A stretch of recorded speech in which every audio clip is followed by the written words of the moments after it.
Right off the top, the budget sets aside $125 million for tax refunds, including about $60 million in earned income tax credits, then about $516 million, or 56%, for the big three of education, public safety, and public health.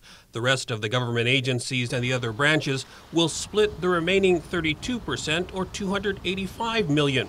To pay for this, Budget Director Lester Carlson says we have to continue the 5% business privilege tax, which was raised from 4% last year. It is the one significant item that we've done to be able to counter the effects of the Trump Tax Cuts and Jobs Act. He says the full-year Trump tax cut hit was well over $100 million, so the real property and tobacco tax increases also need to stay to make up for it. And while Carlson says no new tax hikes are needed, fees are a different story. There is some discussion about increase for fee-based services.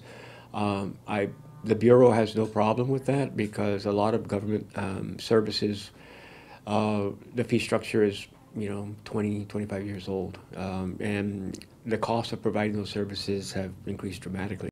Some specific spending increases include $3 million to hire more police and customs officers and $1.5 to $2 million to reinstate employee pay increments. But what about the other side of the equation? Why were there no budget cuts? Well, we already cut. There was nothing else you could cut? We cut in 18 as a part of the fiscal realignment plan.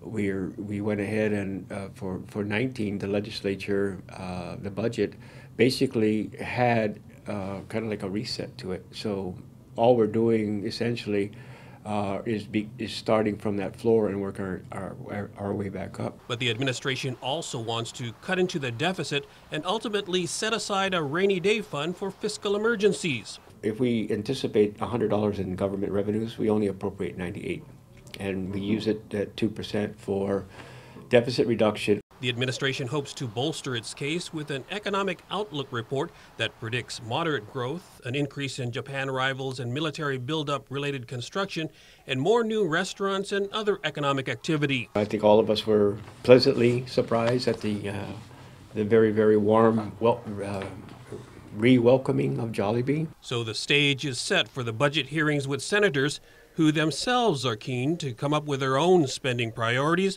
and the revenue projections to justify them. We need to get through adoption of revenues first, and then everything else will follow. For Guam's News Network, I'm Nestor Lecanto.